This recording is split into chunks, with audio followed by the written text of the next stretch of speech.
Hi hello friends, ಎಲ್ಲರಿಗೂ ಕೂಡ ಮತ್ತೊಮ್ಮೆ ನಮ್ಮ ಒಂದು ಚಾನಲ್ಗೆ ನಿಮಗೆ ಸ್ವಾಗತ. ಇವತ್ತಿನ ಒಂದು ವಿಡಿಯೋದಲ್ಲಿ ನಾವು ಮುಂದಿನ ಒಂದು ತರಗತಿಗಳನ್ನು ಈಗ ಶುರು ಮಾಡ್ಕೊಳ್ತಾ ಹೋಗೋಣ.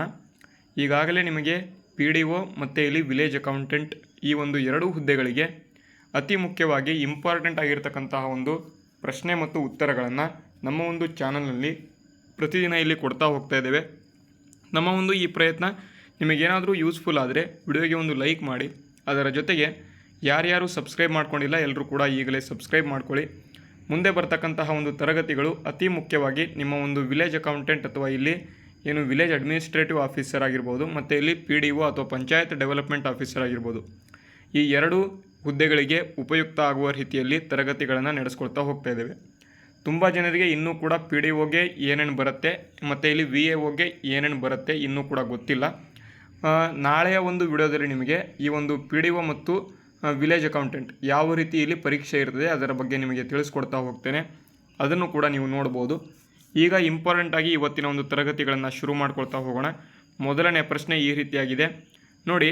ಕರ್ನಾಟಕ ಜಾನಪದ ಪರಿಷತ್ತಿನ ಅಧ್ಯಕ್ಷರು ಯಾರು ಅಂತ ಕೇಳಿದರೆ, ಕರ್ನಾಟಕ ಜಾನಪದ ಪರಿಷತ್ತಿನ ಅಧ್ಯಕ್ಷರು ಪ್ರೊಫೆಸರ್ HC ಬೋರಲಿಂಗಯ್ಯ ಎಂಬತಕ್ಕಂಥವ್ರು. ಪ್ರೊಫೆಸರ್ HC ಅಥವಾ HC ಬೋರಲಿಂಗಯ್ಯ ಎಂಬತಕ್ಕಂಥವರು ಈ ಒಂದು ಕರ್ನಾಟಕ ಜಾನಪದ ಪರಿಷತ್ತಿನ ಅಧ್ಯಕ್ಷರು ಆಗಿರ್ತಾರೆ. ಆಪ್ಷನ್ B ಸರಿಯಾದ ಉತ್ತರ ಆಗಿದೆ. ಅದೇ ರೀತಿ ಮುಂದಿನ ಪ್ರಶ್ನೆ, ತೊಗರಿಬೇಳೆ ನಿಗಮ ಸ್ಥಾನ ಎಲ್ಲಿದೆ ಅಂತ. ತೊಗರಿಬೇಳೆ ನಿಗಮ ಸ್ಥಾನ ಎಲ್ಲಿದೆ ಅಂತ ಇಲ್ಲಿ ಪ್ರಶ್ನೆ ಕೇಳಿದ್ದಾರೆ. ನೋಡಿ, ತೊಗರಿಬೇಳೆ ಎಲ್ಲರಿಗೂ ಕೂಡ ಗೊತ್ತಿದೆ.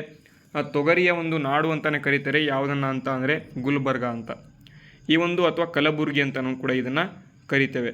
ಈ ಒಂದು ತೊಗರಿಬೇಳೆ ನಿಗಮ ಸ್ಥಾನ ಎಲ್ಲಿದೆ ಅಂತ ಕೇಳಿದರೆ ನೀವು ಡೈರೆಕ್ಟಾಗಿ ಇಲ್ಲಿ ನಿಮಗೆ ಗೆಸ್ ಮಾಡಿ ಕೂಡ ಆನ್ಸರ್ನ ಮಾಡಬಹುದು. ಇಲ್ಲಿ ಗುಲ್ಬರ್ಗ ಸರಿಯಾದ ಉತ್ತರ. ಗುಲ್ಬರ್ಗ ಇಲ್ಲಿ ಸರಿಯಾದ ಉತ್ತರ ಇಲ್ಲಿ ಆಗಿದೆ. ತೊಗರಿಬೇಳೆಯ ಒಂದು ನಿಗಮ ಸ್ಥಾನ ಎಲ್ಲಿದೆ ಅಂತ ಕೇಳಿದರೆ ಅದು ಗುಲ್ಬರ್ಗದಲ್ಲಿ ನಿಮಗೆ ಕಂಡು ಬರ್ತದೆ. ಅದೇ ರೀತಿ ಮುಂದಿನ ಪ್ರಶ್ನೆ, ಇತ್ತೀಚೆಗೆ ರೂಪೇ ಕ್ರೆಡಿಟ್ ಕಾರ್ಡ್ ಮೂಲಕ ವ್ಯಾಪಾರಿಗಳಿಗೆ UPI ಪಾವತಿಗಳ ಒಂದು ಸೌಲಭ್ಯವನ್ನು ಪರಿಚಯ ಮಾಡಿದ ಭಾರತದ ಮೊದಲ ಸಾರ್ವಜನಿಕ ವಲಯದ ಬ್ಯಾಂಕು ಯಾವುದು ಅಂತ. ಇತ್ತೀಚೆಗೆ ರೂಪೇ ಕ್ರೆಡಿಟ್ ಕಾರ್ಡ್ ಮೂಲಕ ವ್ಯಾಪಾರಿಗಳಿಗೆ UPI ಪಾವತಿಗಳ ಒಂದು ಸೌಲಭ್ಯವನ್ನು ಪರಿಚಯ ಮಾಡಿದ ಭಾರತದ ಮೊದಲ ಸಾರ್ವಜನಿಕ ವಲಯದ ಬ್ಯಾಂಕು ಯಾವುದು ಅಂತ ಕೇಳಿದರೆ ಕೆನರಾ ಬ್ಯಾಂಕ್ ಎಂಬತಕ್ಕಂಥದ್ದು. ಕೆನರಾ ಬ್ಯಾಂಕ್ ಇತ್ತೀಚೆಗೆ ರೂಪೇ ಕ್ರೆಡಿಟ್ ಕಾರ್ಡ್ ಮೂಲಕ ವ್ಯಾಪಾರಿಗಳಿಗೆ UPI ಪಾವತಿಗಳ ಒಂದು ಸೌಲಭ್ಯವನ್ನು ಪರಿಚಯ ಮಾಡಿದ ಭಾರತದ ಮೊದಲ ಒಂದು ಸಾರ್ವಜನಿಕ ವಲಯದ ಬ್ಯಾಂಕ್ ಆಗಿದೆ. ಆಪ್ಷನ್ D ಕೆನರಾ ಬ್ಯಾಂಕ್ ಇಲ್ಲಿ ಸರಿಯಾದ ಉತ್ತರ ಆಗಿದೆ. ಅದೇ ರೀತಿ ಮುಂದಿನ ಪ್ರಶ್ನೆ, ವಿಟಮಿನ್ A ಕೊರತೆಯಿಂದ ಬರ್ತಕ್ಕಂತಹ ಒಂದು ಕಾಯಿಲೆ ಯಾವುದು ಅಂತ. ನಿಮಗೆ ಅತಿ ಮುಖ್ಯವಾಗಿ ಈ ಒಂದು ವಿಟಮಿನ್ಸ್ ಬಗ್ಗೆ ನಿಮಗೆ ಟೋಟಲ್ ಆಗಿ ಎಷ್ಟು ವಿಟಮಿನ್ಗಳಿದ್ದಾವೆ ಅದರ ಬಗ್ಗೆ ನಿಮಗೆ ಮಾಹಿತಿ ಗೊತ್ತಿರಬೇಕು. ಸೈನ್ಸ್ ಮತ್ತು ಟೆಕ್ ಏನಾದರೂ ಓದಿದ್ರಿ ಅಂತಂದರೆ ಇದರ ಬಗ್ಗೆ ನೀವು ಓದಿರ್ತೀರ, ಅಥವಾ ನೂತನ್ GKs ಅಥವಾ ಈ ಒಂದು ಸೈನ್ಸ್ ಏನು 4G ಸೈನ್ಸ್ ಬುಕ್ ಏನಿದೆ ಅದನ್ನು ಓದಿದ್ರಿ ಅಂತಂದರೆ ಇದ್ರ ಬಗ್ಗೆ ನಿಮಗೆ ಮಾಹಿತಿ ಗೊತ್ತಿರ್ತದೆ. ಏನೂ ಕೂಡ ಓದಿಲ್ಲ ಅಂತಂದರೂ ಕೂಡ ಇಲ್ಲಿ ಪ್ರಶ್ನೆ ಬಂದಿದೆ, ಪ್ರಶ್ನೆಗೆ ಆನ್ಸರ್ ಮಾಡಿ. ವಿಟಮಿನ್ A ಕೊರತೆಯಿಂದ ಬರ್ತಕ್ಕಂತಹ ಒಂದು ಕಾಯಿಲೆ ರಾತ್ರಿ ಅಂಧತ್ವ ಅಥವಾ ಇದನ್ನು ಇರುಳು ಕುರುಡು ಅಂತ ಕರಿತೇವೆ. ಇಂಗ್ಲೀಷ್ನಲ್ಲಿ ಏನಪ್ಪ ಕರೀತಾರೆ ಅಂತ ಅಂದರೆ ನೈಟ್ ಬ್ಲೈಂಡ್ನೆಸ್ ಅಂತ ಇಲ್ಲಿ ಕರೀತಾರೆ. ನೈಟ್ ಬ್ಲೈಂಡ್ನೆಸ್ ಅಂತ ಕರೀತಾರೆ. ಆಪ್ಷನ್ C ಸರಿಯಾದ ಉತ್ತರ ಆಗಿದೆ. ಅದೇ ರೀತಿ ಮುಂದಿನ ಪ್ರಶ್ನೆ, ವಿಶ್ವದ ಅತಿ ದೊಡ್ಡ ರಾಮಾಯಣ ದೇವಾಲಯವನ್ನು ಯಾವ ರಾಜ್ಯದಲ್ಲಿ ನಿರ್ಮಾಣ ಮಾಡಲಾಗುತ್ತಿದೆ ಅಂತ. ವಿಶ್ವದ ಅತಿ ದೊಡ್ಡ ರಾಮಾಯಣ ದೇವಾಲಯ ನೋಡಿ, ಈಗಾಗಲೇ ಅಯೋಧ್ಯ ದೇವಾಲಯವನ್ನು ಎಲ್ಲಿ ಕಟ್ಟಿದ್ದಾರೆ ಅಂತ ಅಂದರೆ ಉತ್ತರ ಪ್ರದೇಶದಲ್ಲಿ ಅಯೋಧ್ಯ ಇದೆ. ಅಲ್ಲಿ ನಿಮಗೆ ಅಯೋಧ್ಯ ದೇವಸ್ಥಾನ ರಾಮ ಮಂದಿರ ಅಂತ ಇಲ್ಲಿ ಗೊತ್ತಿರ್ತದೆ. ಆದರೆ ಇನ್ನೊಂದು ದೇವಾಲಯವನ್ನು ಕಟ್ಟಿಸಬೇಕು ಅಂತ ಇಲ್ಲಿ ಒಂದು ಭಾರತ ಸರ್ಕಾರದಿಂದ ಇಲ್ಲಿ ವಿಶ್ವದ ಅತಿ ದೊಡ್ಡ ರಾಮಾಯಣ ದೇವಾಲಯವನ್ನು ಈ ಒಂದು ರಾಜ್ಯದಲ್ಲಿ ಕಟ್ಟಿಸ್ತಾ ಇದ್ದಾರೆ. ಎಲ್ಲಪ್ಪ ಅಂತ ಅಂದರೆ ಅದು ಬಿಹಾರದಲ್ಲಿ ವಿಶ್ವದ ಅತಿ ದೊಡ್ಡ ಒಂದು ರಾಮಾಯಣ ದೇವಾಲಯವನ್ನು ಈ ಒಂದು ರಾಜ್ಯದಲ್ಲಿ ನಿರ್ಮಾಣ ಮಾಡಲಾಗ್ತಾಯಿದೆ ಅಂತ ಇಲ್ಲಿ ಮಾಹಿತಿ ಸಿಕ್ಕಿದೆ. ಆಪ್ಷನ್ D ಸರಿಯಾದ ಉತ್ತರ. ಅದೇ ರೀತಿ ಮುಂದಿನ ಪ್ರಶ್ನೆ, 2002ರ ಕಬೀರ್ ಸನ್ಮಾನ ಪ್ರಶಸ್ತಿ ವಿಜೇತರು ಯಾರು ಅಂತ. 2002ರ ಕಬೀರ್ ಸನ್ಮಾನ ಪ್ರಶಸ್ತಿಯ ಒಂದು ವಿಜೇತರು ಇಲ್ಲಿ ಯಾರು ಅಂತ ಕೇಳಿದರೆ ಡಾಕ್ಟರ್ ಚಂದ್ರಶೇಖರ್ ಕಂಬಾರ್ ಎಂಬತಕ್ಕಂಥವ್ರು. ಡಾಕ್ಟರ್ ಚಂದ್ರಶೇಖರ್ ಕಂಬಾರ್ ಎಂಬತಕ್ಕಂಥವರು ಈ ಒಂದು ಕಬೀರ್ ಸನ್ಮಾನ ಪ್ರಶಸ್ತಿಯ ಒಂದು ವಿಜೇತರು ಆಗಿರ್ತಾರೆ. ಈ ಒಂದು ಕಬೀರ್ ಸನ್ಮಾನ ಒಂದು ಪ್ರಶಸ್ತಿಯ ವಿಜೇತರು ಆಗಿರ್ತಾರೆ ಡಾಕ್ಟರ್ ಚಂದ್ರಶೇಖರ್ ಕಂಬಾರ್ ಎಂಬತಕ್ಕಂಥವರು. ಆಪ್ಷನ್ A ಸರಿಯಾದ ಉತ್ತರ ಆಗಿದೆ. ಅದೇ ರೀತಿ ಮುಂದಿನ ಪ್ರಶ್ನೆ, ಪ್ರಸ್ತುತ ಕರ್ನಾಟಕ ಕೃಷಿ ಬೆಲೆ ಆಯೋಗದ ಅಧ್ಯಕ್ಷರು ಯಾರು ಅಂತ. ಪ್ರಸ್ತುತ ಕರ್ನಾಟಕ ಕೃಷಿ ಬೆಲೆ ಆಯೋಗದ ಒಂದು ಅಧ್ಯಕ್ಷರು ಇಲ್ಲಿ ಯಾರು ಅಂತ ಕೇಳಿದರೆ ಪ್ರಸ್ತುತ ಕರ್ನಾಟಕದ ಒಂದು ಕೃಷಿ ಬೆಲೆಯ ಒಂದು ಆಯೋಗದ ಒಂದು ಅಧ್ಯಕ್ಷರು ಯಾರಪ್ಪ ಅಂತ ಅಂದರೆ ಅವರೇ ಇಲ್ಲಿ ಹನುಮನಗೌಡ ಬೆಳಕುರ್ಕಿ ಎಂಬತಕ್ಕಂಥವ್ರು. ಹನುಮನಗೌಡ ಬೆಳಗುರ್ಕಿ ಎಂಬತಕ್ಕಂಥವರು ಕರ್ನಾಟಕದ ಒಂದು ಕೃಷಿ ಬೆಲೆ ಆಯೋಗದ ಒಂದು ಅಧ್ಯಕ್ಷರಾಗಿರ್ತಾರೆ. ಆಪ್ಷನ್ ಬಿ ಸರಿಯಾದ ಉತ್ತರ. ಅದೇ ರೀತಿ ಮುಂದಿನ ಪ್ರಶ್ನೆ, ರಾಷ್ಟ್ರೀಯ ಮೆದುಳು ಸಂಶೋಧನಾ ಸಂಸ್ಥೆಯ ಕೇಂದ್ರ ಕಚೇರಿ ಎಲ್ಲಿದೆ? ರಾಷ್ಟ್ರೀಯ ಮೆದುಳು ಸಂಶೋಧನಾ ಒಂದು ಸಂಸ್ಥೆಯ ಕೇಂದ್ರ ಕಚೇರಿ ಎಲ್ಲಿದೆ ಅಂತ ಕೇಳಿದರೆ, ಮೆದುಳು ಸಂಶೋಧನಾ ಸಂಸ್ಥೆಯ ಒಂದು ಕೇಂದ್ರ ಕಚೇರಿ ಮನೇಸರ್ ಎಂಬತಕ್ಕಂಥ ಒಂದು ಪ್ಲೇಸ್ನಲ್ಲಿ ಇದೆ. ಹಾಗಾದರೆ ಈ ಒಂದು ಮನೇಸರ್ ಎಂಬತಕ್ಕಂಥ ಒಂದು ಪ್ಲೇಸ್ ಏನಿದೆ ಇದು ಯಾವ ರಾಜ್ಯದಲ್ಲಿದೆ? ಎಲ್ಲರೂ ಕೂಡ ನೀವು ಕಾಮೆಂಟ್ ಬಾಕ್ಸ್ ಮೂಲಕ ಆನ್ಸರ್ನ ಮಾಡಿ.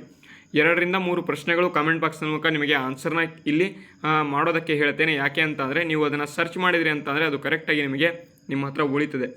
ಇಲ್ಲಿ ರಾಷ್ಟ್ರೀಯ ಮೆದುಳು ಸಂಶೋಧನಾ ಸಂಸ್ಥೆ ಎಲ್ಲಿದೆ ಅಂತ ನೀವು ಕರೆಕ್ಟಾಗಿ ನೀವು ಯಾವ ಒಂದು ರಾಜ್ಯದಲ್ಲಿದೆ ಕಾಮೆಂಟನ್ನು ಮಾಡಿ. ಓಕೆ, ಮುಂದಿನ ಪ್ರಶ್ನೆ ನೋಡೋಣ.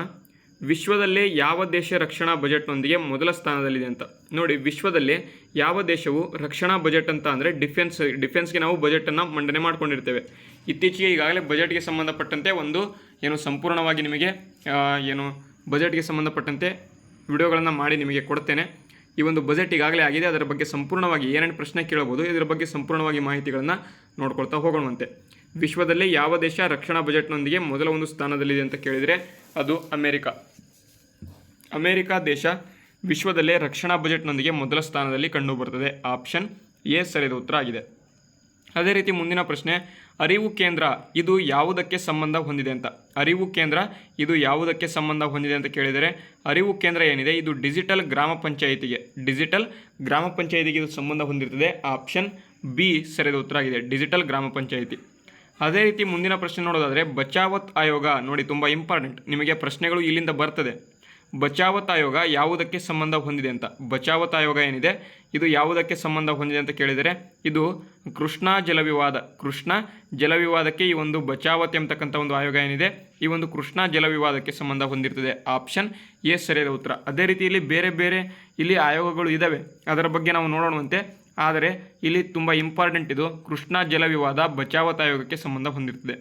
ಅದೇ ರೀತಿ ಮುಂದಿನ ಪ್ರಶ್ನೆ, ರಾಷ್ಟ್ರೀಯ ಜೀವಕೋಶ ವಿಜ್ಞಾನ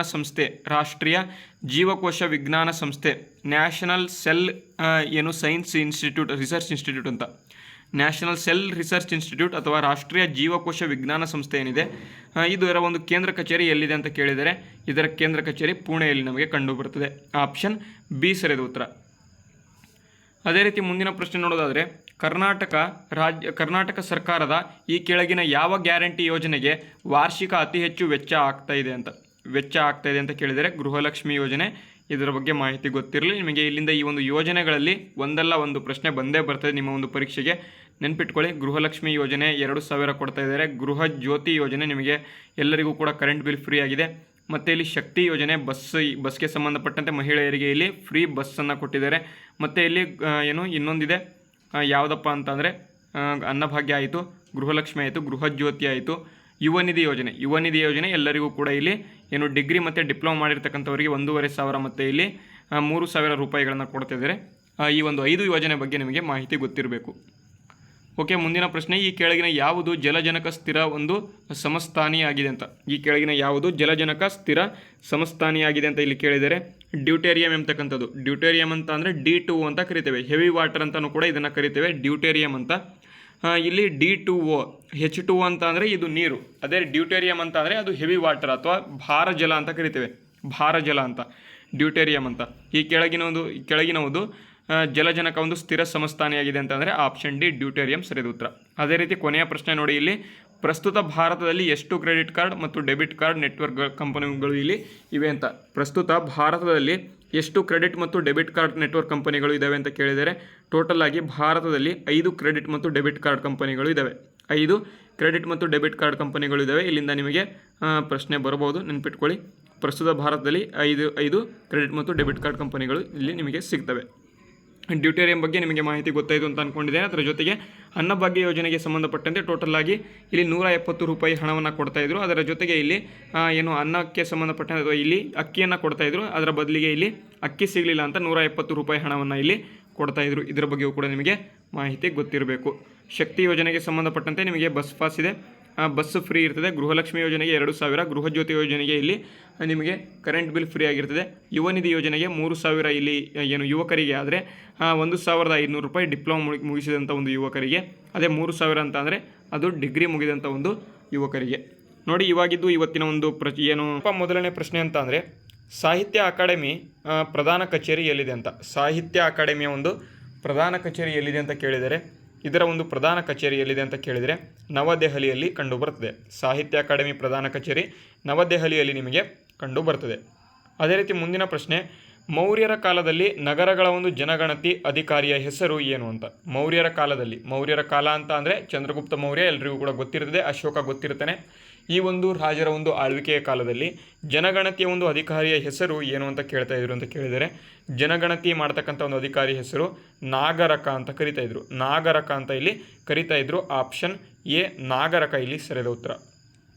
ಅದೇ ರೀತಿ ಮುಂದಿನ ಪ್ರಶ್ನೆ, ದಾನ ಪರಿಷತ್ತೊಂದು ಸಾಮಾನ್ಯ ಮಸೂದೆಯನ್ನು ಒಟ್ಟಾಗಿ ಎಷ್ಟು ಕಾಲದವರೆಗೆ ಇಲ್ಲಿ ತಡೆ ಹಿಡಿಯಬಹುದು ಅಂತ. ನೋಡಿ, ಧನ ಪರಿಷತ್ತೊಂದು ಸಾಮಾನ್ಯ ಒಂದು ಮಸೂದೆಯನ್ನು ಒಟ್ಟಾಗಿ ಎಷ್ಟು ಕಾಲದವರೆಗೆ ತಡೆ ಹಿಡಿಯಬಹುದು ಅಂತ ಕೇಳಿದರೆ, ಇದನ್ನು ಒಟ್ಟಾಗಿ 4 ತಿಂಗಳುಗಳವರೆಗೆ ಇದನ್ನು ತಡೆ ಹಿಡಿಬೋದು. ಆಪ್ಷನ್ ಇಲ್ಲಿ ಡಿ, ಇಲ್ಲಿ 4 ತಿಂಗಳು ಸರಿಯಾದ ಉತ್ತರ ಆಗಿರ್ತದೆ. ಅದೇ ರೀತಿ ಮುಂದಿನ ಪ್ರಶ್ನೆ, ರಾಮ್ಸರ್ ತಾಣಗಳು ಎಂದು ಘೋಷಿಸಲ್ಪಟ್ಟ ವೇದಂತಗಲ್ ಪಕ್ಷಿಧಾಮ. ನೋಡಿ, ವೇದಂತಗಲ್ ಪಕ್ಷಿಧಾಮ ಮತ್ತು ಇಲ್ಲಿ ಕುಂತಂಕುಳಂ ಪಕ್ಷಿಧಾಮಗಳು ಯಾವ ರಾಜ್ಯದಲ್ಲಿ ಕಂಡು ಬರ್ತವೆ ಅಂತ. ಕುಂತಂಕುಳಂ ಅಂತ ಅಂದರೆ ನೀವು ಕೇಳಿರ್ತೀರ ಕೂಡಂಕುಳಂ ಅಂತ. ಇದರ ಪಕ್ಕದಲ್ಲಿ ಕುಂತಂಕುಳಂ ಎಂಬತಕ್ಕಂಥ ಒಂದು ಪಕ್ಷಿಧಾಮ ಕೂಡ ಇಲ್ಲಿ ನಿಮಗೆ ಗೊತ್ತಿರ್ತದೆ. ಮತ್ತು ಇಲ್ಲಿ ಇನ್ನೊಂದು ಯಾವುದಪ್ಪ ಅಂತಂದರೆ ವೇದಾಂತಗಲ್ ಎಂಬತಕ್ಕಂಥ ಒಂದು ಪಕ್ಷಿಧಾಮ ಮತ್ತು ಕುಂತಂಕುಳಂ ಎಂಬತಕ್ಕಂಥ ಒಂದು ಪಕ್ಷಿಧಾಮ ಯಾವ ರಾಜ್ಯದಲ್ಲಿ ಕಂಡು ಬರ್ತದೆ ಅಂತ ಕೇಳಿದರೆ, ತಮಿಳುನಾಡಿನಲ್ಲಿ 2 ಪಕ್ಷಿಧಾಮಗಳು ಇಲ್ಲಿ ಕಂಡು ಬರ್ತವೆ. ತಮಿಳುನಾಡಿನಲ್ಲಿ ಈ ಒಂದು 2 ಪಕ್ಷಿಧಾಮಗಳು ಕಂಡು ಬರ್ತವೆ. ಆಪ್ಷನ್ ಇಲ್ಲಿ ಸಿ ಸರಿಯಾದ ಉತ್ತರ ಆಗಿದೆ. ಅದೇ ರೀತಿ ಮುಂದಿನ ಪ್ರಶ್ನೆ, ಕಳಸ ಮತ್ತು ಬಂಡೂರಿ ಎಂಬತಕ್ಕಂಥ ಒಂದು ಕೆಳಕಂಡದರ ಒಂದು 2 ಉಪನದಿಗಳು ಆಗಿದ್ದಾವೆ ಅಂತ. ಅಂದರೆ ಕಳಸ ಬಂಡೂರಿ ಎಂಬತಕ್ಕಂಥ ಒಂದು 2 ನದಿಗಳು ಏನಿದ್ದಾವೆ, ಯಾವ ನದಿಯ ಒಂದು ಉಪನದಿಗಳು ಇಲ್ಲಿ ಆಗಿರ್ತವೆ ಅಂತ ಕೇಳಿದರೆ, ಮತ್ತು ಈ ಒಂದು ಕಳಸ ಬಂಡೂರಿಗೆ ಸಂಬಂಧಪಟ್ಟಂತೆ ಏನಪ್ಪ ಇನ್ನೊಂದು ಅಪ್ಡೇಟ್ ಅಂತ ಅಂದರೆ, ಇದು ಬೇರೆ 2 ರಿಂದ 3 ರಾಜ್ಯಗಳಿಗೆ ಸಂಬಂಧ ಹೊಂದಿರತಕ್ಕಂಥದ್ದು ಕಳಸ ಬಂಡೂರಿ ಯೋಜನೆ ಅಂತಕ್ಕಂಥದ್ದು. ಇದರಿಂದ ಧಾರವಾಡ, ಗದಗ ಮತ್ತು ಬೆಳಗಾವಿ ಈ ಒಂದು 3 ಜಿಲ್ಲೆಗಳಿಗೆ ನೀರನ್ನು ಅಥವಾ ಕುಡಿಯೋ ನೀರನ್ನು ಒದಗಿಸಲು ಇಲ್ಲಿ ಈ ಒಂದು ಯೋಜನೆಯನ್ನು ಶುರು ಮಾಡಲಾಗಿತ್ತು, ಅಥವಾ ಇದನ್ನು ಮಹದಾಯಿ ಯೋಜನೆ ಅಂತಲೂ ಕೂಡ ಕರೀತಾರೆ. ಮತ್ತು ಇಲ್ಲಿ ಮಹದಾಯಿ ನದಿ ಎಂಬತಕ್ಕಂಥ ಒಂದು ಯೋಜನೆ ಕೂಡ ಇದನ್ನು ಕರೀತಾರೆ. ಅದರ ಜೊತೆಗೆ ಇದು ಯಾವ ಒಂದು ರಾಜ್ಯಗಳ ನಡುವೆ ಇಲ್ಲಿ ವಿವಾದಕ್ಕೆ ಒಳಗಾಗಿದೆ ಅಂತ ಕೇಳಿದರೆ, ಕರ್ನಾಟಕ, ಗೋವಾ ಮತ್ತು ಇಲ್ಲಿ ಮಹಾರಾಷ್ಟ್ರ ಟೋಟಲ್ ಆಗಿ 3 ರಾಜ್ಯಗಳಿಗೆ ಇದು ಡಿಸ್ಪ್ಯೂಟಲ್ಲಿ ಕಂಡು ಬರ್ತದೆ. ಯಾವುದಪ್ಪ ಅಂತಂದರೆ ಇದೇ ಒಂದು ಕಳಸಾ ಬಂಡೂರಿ ಎಂಬತಕ್ಕಂಥ ಒಂದು ಯೋಜನೆ. ಮತ್ತು ಇಲ್ಲಿ ಏನು ಕೇಳಿದರೆ, ಕಳಸಾ ಬಂಡೂರಿ ಎಂಬತಕ್ಕಂಥ ಒಂದು ಕೆಳಕಂಡದರ 2 ಉಪನದಿಗಳು ಅಂತ ಕೇಳಿದರೆ, ಅದು ಮಹದಾಯಿ ಜಲಾನಯನ ಪ್ರದೇಶದ ಒಂದು 2 ಉಪನದಿಗಳು ಆಗಿರ್ತವೆ. ಆಪ್ಷನ್ ಇಲ್ಲಿ ಬಿ ಸರಿಯಾದ ಉತ್ತರ. ಅದೇ ರೀತಿ ಮುಂದಿನ ಪ್ರಶ್ನೆ, ಹಾಲನ್ನು ಕೆಡೆದಾಗ ಕೆನೆಯ ಒಂದು ಬೇರೆಯಾಗಲು ಇಲ್ಲಿ ಕಾರಣ ಏನು ಅಂತ ಕೇಳಿದರೆ, ಹಾಲನ್ನು ಕೆರೆದಾಗ ಕೆನೆ ಇಲ್ಲಿ ಬೇರೆ ಆಗೋದಕ್ಕೆ ಇಲ್ಲಿ ಕಾರಣ ಏನಪ್ಪ ಅಂತಂದರೆ ಕೇಂದ್ರಾಪಗಾಮಿ ಎಂಬತಕ್ಕಂಥ ಒಂದು ಬಲ. ಇದನ್ನು ಇಂಗ್ಲೀಷ್ನಲ್ಲಿ ನಿಮಗೆ ಕೇಂದ್ರಾಪಗಾಮಿ ಎಂಬತಕ್ಕಂಥ ಒಂದು ಬಲ ಅಂತ ಕರೀತಾರೆ. ಅದನ್ನು ನೆಕ್ಸ್ಟ್ ಬರ್ತಕ್ಕಂಥ ತರಗತಿಗಳಲ್ಲಿ ನಿಮಗೆ ತಿಳಿಸ್ಕೊಡ್ತಾ ಹೋಗ್ತೇನೆ. ಇಲ್ಲಿ ಇಷ್ಟನ್ನು ನೆನಪಿಟ್ಕೊಳ್ಳಿ, ಕೇಂದ್ರಾಪಗಾಮಿ ಎಂಬತಕ್ಕಂಥ ಒಂದು ಬಲ. ಇದನ್ನು ಈ ಒಂದು ಬಲದಿಂದ ಹಾಲನ್ನು ಕರೆದಾಗ ಕೆನೆ ಇಲ್ಲಿ ಬೇರೆ ಆಗ್ತದೆ. ಅದೇ ರೀತಿ ಮುಂದಿನ ಪ್ರಶ್ನೆ, ತುಂಬ ಬಿಸಿಲಿನ ಒಂದು ದಿನಗಳಲ್ಲಿ ಗೋಚರಿಸ್ತಕ್ಕಂಥ ಒಂದು ಮರೀಚಿಕೆಗಳಿಗೆ ಕಾರಣವಾಗುವ ಪ್ರಕ್ರಿಯೆ ಅಂತ. ಅಂದರೆ ತುಂಬ ಬಿಸಿಲಿನ ದಿನಗಳಲ್ಲಿ ಈ ಒಂದು ಮರೀಚಿಕೆಗಳು ಇಲ್ಲಿ ಕಾಣಬರ್ತವೆ. ಅದು ಯಾವುದಕ್ಕೆ ಅಥವಾ ಯಾಕೆ ಈ ಒಂದು ತುಂಬ ಬಿಸಿಲಿನಲ್ಲಿ ಕಾಣಸಿಗ್ತವೆ ಅಂತ ಇಲ್ಲಿ ಕೇಳಿದರೆ, ಇದಕ್ಕೆ ಸರಿಯಾದ ಉತ್ತರ ಸಂಪೂರ್ಣ ಆಂತರಿಕ ಪ್ರತಿಫಲನ ಇಲ್ಲಿ ಸರಿಯಾದ ಉತ್ತರ. ಆಪ್ಷನ್ ಇಲ್ಲಿ ಎ ಇಲ್ಲಿ ಸರಿಯಾದ ಉತ್ತರ ಆಗಿದೆ. ಅದೇ ರೀತಿ ಮುಂದಿನ ಪ್ರಶ್ನೆ, ಭಾರತದಲ್ಲಿ ಗ್ರಾಹಕ ಬೆಲೆ ಸೂಚ್ಯಂಕದ ಮೂಲ ವರ್ಷ ಯಾವುದು? ಭಾರತದಲ್ಲಿ ಗ್ರಾಹಕ ಬೆಲೆ ಸೂಚ್ಯಂಕದ ಮೂಲ ವರ್ಷ ಇಲ್ಲಿ ಯಾವುದು ಅಂತ ಕೇಳಿದರೆ, ಮೂಲ ವರ್ಷ 2012 ಇಲ್ಲಿ ಬೇಸ್ ಇಯರ್ ಅಂತ ಕರೀತಾರೆ. ಎಕನಾಮಿಕ್ಸ್ನಲ್ಲಿ ಬೇಸ್ ಇಯರ್ ಅಂತ ಕರೀತಾರೆ. ಈ ಒಂದು ಬೇಸ್ ಇಯರ್ 2012 ಈಗ ಪ್ರೆಸೆಂಟಲ್ಲಿ ಇರತಕ್ಕಂಥದ್ದು. ಇದನ್ನು ಚೇಂಜ್ ಮಾಡಬೇಕಾಗಿರ್ತದೆ 2022ಕ್ಕೆ, ಆದರೆ ಇನ್ನೂ ಕೂಡ ಮಾಡಿಲ್ಲ. 2024ನೇ ವರ್ಷ ಕೂಡ ಬಂದರೂ ಕೂಡ ಇನ್ನೂ ಕೂಡ ಬೇಸ್ ಇಯರನ್ನು ನಾವು ಚೇಂಜ್ ಮಾಡಿಲ್ಲ. ಅಥವಾ ರಿಯಲ್ GDP ಅಥವಾ ನಾಮಿನಲ್ GDP ಅಂತ ಏನಿರ್ತವೆ, ರಿಯಲ್ GDPಯನ್ನು ನಾವು ಈ ವರ್ಷದಲ್ಲಿ ನೋಡಿದರೆ ನಾಮಿನಲ್ GDPಯನ್ನು ನಾವು 2012ರಿಂದ ನಾವು ನೋಡ್ಕೊಳ್ತಾ ಬರ್ತೇವೆ. ಅದಕ್ಕಾಗಿ ಭಾರತದಲ್ಲಿ ಗ್ರಾಹಕ ಬೆಲೆ ಸೂಚ್ಯಂಕದ ಒಂದು ಮೂಲ ವರ್ಷ ಯಾವುದಪ್ಪ ಅಂತಂದರೆ 2012. ಅದೇ ರೀತಿ ಮುಂದಿನ ಪ್ರಶ್ನೆ, ಕರ್ನಾಟಕದ ಒಂದು ಉಕ್ಕಿನ ಮನುಷ್ಯ ಎಂದು ಬಿರುದಾಂಕಿತರು ಇಲ್ಲಿ ಯಾರು ಅಂತ ಕೇಳಿದರೆ, ಕರ್ನಾಟಕದ ಉಕ್ಕಿನ ಮನುಷ್ಯ ಎಂದು ಬಿರುದಾಂಕಿತರು ಇಲ್ಲಿ ಯಾರು ಅಂತ ಕೇಳಿದರೆ, ಇಲ್ಲಿ ಕರ್ನಾಟಕದ ಉಕ್ಕಿನ ಮನುಷ್ಯ ಅಂತಕ್ಕಂಥ ಒಂದು ಬಿರುದಾಂಕಿತರು ಯಾರಪ್ಪ ಅಂತಂದರೆ ಕರ್ನಾಟಕದ ಉಕ್ಕಿದ ಮನುಷ್ಯ ಅಂತ ಹರ್ಡೇಕರ್ ಮಂಜಪ್ಪ ಅವ್ರನ್ನ ಕರೀತಾರೆ. ಅದೇ ಭಾರತದ ಉಕ್ಕಿನ ಮನುಷ್ಯ ಯಾರು ಅಂತ ಎಲ್ಲರೂ ಕೂಡ ನೀವು ಕಮೆಂಟನ್ನು ಮಾಡಿ. ಮತ್ತು ಇಲ್ಲಿ ಇನ್ನೊಂದು ಪ್ರಶ್ನೆ, ಗಡಿನಾಡ ಗಾಂಧಿ ಅಂತಕ್ಕಂಥದ್ದವರು ಗಡಿನಾಡ ಗಾಂಧಿ ಅಂತ ಯಾರನ್ನು ಕರೀತಾರೆ ಅದನ್ನು ಕೂಡ ನೀವು ಕಮೆಂಟನ್ನು ಮಾಡ್ಬೋದು. 2 ಪ್ರಶ್ನೆಗಳನ್ನು ಕೊಟ್ಟಿದ್ದೇನೆ, ಎಲ್ಲರೂ ಕೂಡ ಕಮೆಂಟ್ ಬಾಕ್ಸ್ ಮೂಲಕ ಆನ್ಸರ್ನ ತಿಳಿಸಿ. ಓಕೆ, ಮುಂದಿನ ಪ್ರಶ್ನೆ, ರಾಜ್ಯದ ಒಂದು ರಾಜ್ಯಪಾಲರನ್ನು ರಾಷ್ಟ್ರಪತಿಗಳು ಈ ಕೆಳಗಿನವರ ಒಂದು ಸಲಹೆ ಮೇರೆಗೆ ನೇಮಕವನ್ನು ಮಾಡಲಾಗ್ತದೆ ಅಂತ ಇಲ್ಲಿ ಕೇಳಿದ್ದಾರೆ. ರಾಜ್ಯದ ರಾಜ್ಯಪಾಲರನ್ನು ರಾಷ್ಟ್ರಪತಿಗಳು ಇಲ್ಲಿ ನೇಮಕವನ್ನು ಮಾಡ್ತಾರೆ, ಎಲ್ಲರಿಗೂ ಕೂಡ ಗೊತ್ತು. ಆದರೆ ಅವರು ಯಾರ ಒಂದು ಸಲಹೆ ಮೇರೆಗೆ ನೇಮಕವನ್ನು ಮಾಡ್ತಾರೆ ಅಂತ ಅದು ಪ್ರಧಾನಮಂತ್ರಿ ಸಲಹೆ ಮೇರೆಗೆ ಇಲ್ಲಿ ನೇಮಕವನ್ನು ಮಾಡ್ತಾರೆ. ಪ್ರಧಾನಮಂತ್ರಿ ಸಲಹೆ ಮೇರೆಗೆ ಆಪ್ಷನ್ ಇಲ್ಲಿ ಬಿ ಸರಿಯಾದ ಉತ್ತರ. ಅದೇ ರೀತಿ ಮುಂದಿನ ಪ್ರಶ್ನೆ, ವಾಗ್ಭೂಷಣ ಎಂಬತಕ್ಕಂಥ ಒಂದು ಮಾಸಿಕ ಪತ್ರಿಕೆಯನ್ನು ಹೊರಡಿಸಿದ ಸಂಘ ಯಾವುದು ಅಂತ. ವಾಗ್ಭೂಷಣ ಎಂಬತಕ್ಕಂಥ ಒಂದು ಮಾಸಿಕ ಪತ್ರಿಕೆ, ಈ ಒಂದು ಮಾಸಿಕ ಪತ್ರಿಕೆಯನ್ನು ಹೊರಡಿಸಿರ್ತಕ್ಕಂಥ ಒಂದು ಸಂಘ ಯಾವುದಪ್ಪ ಅಂತಂದರೆ ಅದು ಕರ್ನಾಟಕ ವಿದ್ಯಾವರ್ಧಕ ಸಂಘ ಧಾರವಾಡ. ಕರ್ನಾಟಕ ವಿದ್ಯಾವರ್ಧಕ ಒಂದು ಸಂಘ ಇಲ್ಲಿ ಧಾರವಾಡ ವಾಗ್ಭೂಷಣ ಎಂಬತಕ್ಕಂಥ ಒಂದು ಮಾಸಿಕ ಪತ್ರಿಕೆಯನ್ನು ಹೊರಡಿಸಿದೆ. ಅದೇ ರೀತಿ ಮುಂದಿನ ಪ್ರಶ್ನೆ, ಪಂಚಶೀಲ ಒಪ್ಪಂದಕ್ಕೆ ಸಹಿ ಹಾಕಿದ ದೇಶಗಳು ಯಾವ್ಯಾವುದು ಅಂತ ಕೇಳಿದರೆ. ಪಂಚಶೀಲ ಒಪ್ಪಂದಕ್ಕೆ ಸಹಿ ಹಾಕಿರ್ತಕ್ಕಂಥ ಒಂದು ದೇಶಗಳು ಯಾವ್ಯಾವುದು ಅಂತ. 1951ರಲ್ಲಿ ಈ ಒಂದು ಪಂಚಶೀಲ ಒಪ್ಪಂದಕ್ಕೆ ಭಾರತ ಮತ್ತು ಚೀನಾ ಇಲ್ಲಿ ಸಹಿಯನ್ನು ಹಾಕ್ತವೆ. 10 ವರ್ಷದ ಒಂದು ಒಪ್ಪಂದ ಇದು. 1959ರಲ್ಲಿ ಈ ಒಂದು ಪಂಚಶೀಲ ಒಪ್ಪಂದ ಮುಗೀತದೆ. ಆದರೆ ಇಲ್ಲಿ 1960ರಲ್ಲಿ ಡೈರೆಕ್ಟಾಗಿ ಅವರು ಇಂಡಿಯಾ ಚೀನಾ ವಾರ್ ಶುರು ಆಗಿಬಿಡ್ತದೆ ಪಂಚಶೀಲ ಒಪ್ಪಂದ ಆದ ನಂತರ. ಇದು ನಿಮಗೆ ಗೊತ್ತಿರಬೇಕು. ಆಪ್ಷನಲ್ಲಿ ಸಿ ಸರಿಯಾದ ಉತ್ತರ. ಅದೇ ರೀತಿ ಮುಂದಿನ ಪ್ರಶ್ನೆ, ವಿನಾಯಕ ಎಂಬತಕ್ಕಂಥ ಒಂದು ಕಾವ್ಯನಾಮದಿಂದ ಪ್ರಸಿದ್ಧರಾಗಿರ್ತಕ್ಕಂಥ ಒಂದು ಕವಿ ಯಾರು. ವಿನಾಯಕ ಎಂಬತಕ್ಕಂಥ ಕಾವ್ಯನಾಮದಿಂದ ಅಥವಾ ವಿಕೃ ಗೋಕಾಕ್ ಅಂತ ಇಲ್ಲಿ ನಿಮಗೆ ಡೈರೆಕ್ಟಾಗಿ ಕಾಣ್ತಾ ಇದೆ. ವಿಕೃ ಗೋಕಾಕ್ ಅಂತ ಅಂದರೆ ವಿ ಅಂತ ಅಂದರೆ ವಿನಾಯಕ ಎಂಬತಕ್ಕಂಥದ್ದು. ಆಪ್ಷನಲ್ಲಿ ಬಿ ಸರಿಯಾದ ಉತ್ತರ. ಅದೇ ರೀತಿ ಮುಂದಿನ ಪ್ರಶ್ನೆ, ದೇಶದಲ್ಲಿ ಅತಿ ಹೆಚ್ಚು ಉಷ್ಣತೆಯನ್ನು ದಾಖಲೆ ಮಾಡಿರ್ತಕ್ಕಂಥ ಒಂದು ಪ್ರದೇಶ ರಾಜಸ್ಥಾನದಲ್ಲಿದೆ. ಹಾಗಾದರೆ ಅದು ಯಾವುದು ಅಂತ ಕೇಳಿದರೆ, ದೇಶದಲ್ಲಿ ಅತಿ ಹೆಚ್ಚು ಉಷ್ಣತೆಯನ್ನು ಈಗ ರೆಕಾರ್ಡ್ ಮಾಡಿರ್ತಕ್ಕಂಥ ಒಂದು ಪ್ರದೇಶ ಅದು ಯಾವುದಪ್ಪ ಅಂತಾರೆ ಗಂಗಾನಗರ. ಗಂಗಾನಗರ ಇಲ್ಲಿ ಸರಿಯಾದ ಉತ್ತರ. ಆಪ್ಷನಲ್ಲಿ ಎ ಸರಿಯಾದ ಉತ್ತರ. ಅದೇ ರೀತಿ ಮುಂದಿನ ಪ್ರಶ್ನೆ ಮತ್ತು ಕೊನೆಯ ಪ್ರಶ್ನೆ, ದಕ್ಷಿಣ ಭಾರತದ ಮೊಟ್ಟಮೊದಲ ವಿಶ್ವವಿದ್ಯಾಲಯ ಅಂತ ಯಾವುದರನ್ನು ಇಲ್ಲಿ ಕರೀತಾರೆ. ದಕ್ಷಿಣ ಭಾರತದ ಮೊಟ್ಟಮೊದಲ ವಿಶ್ವವಿದ್ಯಾಲಯ ಇಲ್ಲಿ ಬೀದರನ್ನು ಕರೀತಾರೆ. ಆಪ್ಷನಲ್ಲಿ ಡಿ ಸರಿಯಾದ ಉತ್ತರ. ಆಪ್ಷನಲ್ಲಿ ಡಿ ದಕ್ಷಿಣ ಭಾರತದ ಮೊಟ್ಟಮೊದಲ ವಿಶ್ವವಿದ್ಯಾಲಯ ಮದರ್ಸಾ ಇರತಕ್ಕಂಥ ಒಂದು ಜಿಲ್ಲೆ ಅದು ಬೀದರ್ ಆಗಿದೆ. ಆಪ್ಷನ್ ಡಿ ಸರಿಯಾದ ಉತ್ತರ. ನೋಡಿ, ಇವಾಗಿದ್ದು ಇವತ್ತಿನ ಒಂದು ತರಗತಿಗೆ ಸಂಬಂಧಪಟ್ಟಂತೆ ಮಾಹಿತಿ. ಈ ಒಂದು ಕ್ಲಾಸ್ ನಿಮಗೆ ಯೂಸ್ಫುಲ್ ಆಗಿದ್ದರೆ ವಿಡಿಯೋಗೆ ಲೈಕ್ ಮಾಡಿ, ಶೇರ್ ಮಾಡಿ, ಸಬ್ಸ್ಕ್ರೈಬ್ ಆಗಿಲ್ಲ ಅಂದರೆ ಸಬ್ಸ್ಕ್ರೈಬ್ ಮಾಡ್ಕೋಬೋದು. ವಿಡಿಯೋನ ಮುಗಿಸ್ತಾ ಇದ್ದೇನೆ. ಜೈ ಹಿಂದ್, ವಂದೇ ಮಾತರಂ.